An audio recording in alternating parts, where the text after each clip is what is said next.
काही लोकांनी घटना बदलण्याचे काम चालू केले आहे. आम्ही ते होऊ देणार नाही. बाबासाहेब आमचे जीव की प्राण आहेत. शेवटपर्यंत आम्ही बाबासाहेबांच्या कर्तृत्वासाठी विचारासाठी लढत राहू, अशी प्रतिक्रिया माजी केंद्रीय गृहमंत्री सुशीलकुमार शिंदे यांनी दिली आहे. आज 14 एप्रिल 2024 रोजी डॉक्टर बाबासाहेब आंबेडकर जयंतीनिमित्त सोलापूर येथील डॉक्टर बाबासाहेब आंबेडकर पुतळा येथे माजी केंद्रीय गृहमंत्री सुशीलकुमार शिंदे आणि आमदार प्रणिती शिंदे यांनी अभिवादन केले. यानंतर सुशीलकुमार शिंदे पत्रकारांशी बोलत होते. सुशीलकुमार शिंदे म्हणाले, बाबासाहेबांची जयंती म्हणजे आमचा उत्साह असतो. मी ज्यावेळी सोलापूरला असतो त्यावेळी येथे येऊन बाबासाहेबांच्या चरणी आमच्या श्रद्धा अर्पण करतो. त्यानंतर कामाला सुरुवात करतो. बाबासाहेब म्हणजे आमच्या देशाचा सामाजिक पाया रचणारे थोर नेते आहेत. संविधान बदलण्याची भाषणे सत्ताधाऱ्याकडून होत आहेत. सर्वांनी एकत्र येऊन संविधान वाचवण्याची चळवळ सुरू केली पाहिजे. जे संविधान विरोधी आहेत त्यांच्या विरोधात सगळ्यांनी एकत्र येऊन रस्त्यावर उतरून चळवळ सुरू केली पाहिजे, असे आवाहन सोलापूर लोकसभेच्या महाविकास आघाडीच्या अधिकृत उमेदवार प्रणिती शिंदे यांनी केले आहे. यावेळी माननीय सुशीलकुमार शिंदे, आमदार प्रणितीताई शिंदे, काँग्रेस शहराध्यक्ष चेतनभाऊ नरोटे, संजय हेमगड्डी, सुरेश हासापुरे, विनोद भोसले, प्रमिला तुपलवंडे, गणेश डोंगरे आदी पदाधिकारी व कार्यकर्ते मोठ्या संख्येने उपस्थित होते. बाबासाहेबांची जयंती म्हणजे आमचा उत्साह असतो. मी ज्या वेळेस सोलापुरात असतो त्या वेळेस इथं बरोबर 9 ते 9:15च्या दरम्यान इथं येऊन बाबासाहेबांच्या चरणी आमच्या श्रद्धा अर्पण करत असतो आणि मग पुढे कामाला सुरुवात करतो. बाबासाहेब म्हणजे आमच्या देशाचा सामाजिक समतेचा पाया रचणारे ते थोर नेते होते. जसं अमेरिकेमध्ये अब्राहम लिंकन आहेत तसे आमचे देशाचे बाबासाहेब हे महान नेतृत्व देणारे घटनेचे शिल्पकार आहेत आणि त्याप्रमाणे भारतीय घटना आणि राज्य चालवावं अशा प्रकारची भूमिका या देशाची आहे. पण काही लोकांनी ही घटना बदलण्याचं काम चालू केलेलं आहे. त्याचं आम्ही कधीही ते होऊ देणार नाही.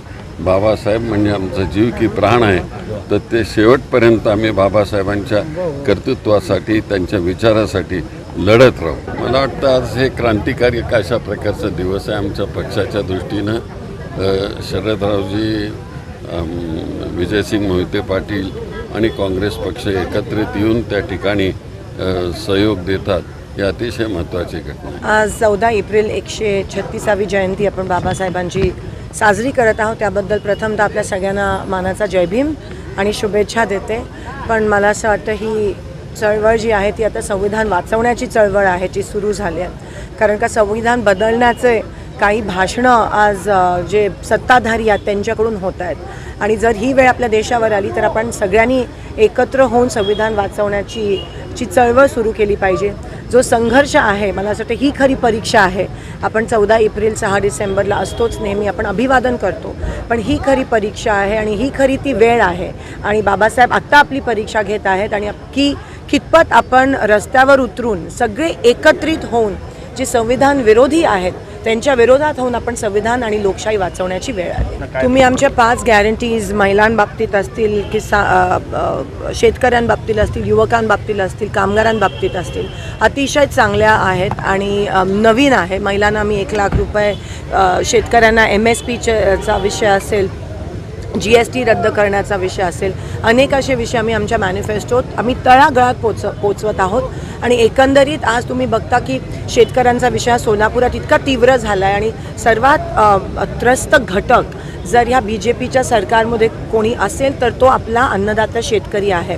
आज GSTचा मार आहे, त्याच्यावर पीक विमा मिळाला नाही, कांद्याची निर्यात बंद आहे, मार्केट यार्डामध्ये कांदा सडत पडला आहे, दुधाला दर नाही आहेत आणि पाणी नाही आहे, पाण्याची एवढी तीव्र टंचाई आहे. हे सगळं असताना एकंदरीत आपल्याला जो रोष आहे तो दिसून येतो आहे आणि ते सोडवण्याचं जे काही पद्धती आहेत त्या आम्ही सगळ्या आमच्या मॅनिफेस्टोमध्ये आणल्या. खूप वर्षानंतर आज एकत्र आलेत. आज तुम्हाला अकलूजमध्ये दिसून येईल.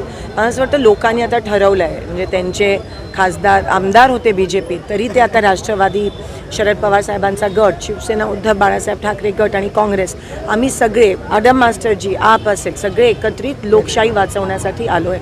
आता ही निवडणूक राहिली नाही आहे, ही चळवळ आहे जी लोकांनी ताब्यात घेतली. ही शोकांतिका आहे, सोलापूरची शोकांतिका आहे की मंत्रिपद नाही, साधे त्यांच्या आमदारांनी जे उमेदवार शिफारिश केली त्यांना पण तिकीट मिळालं नाही.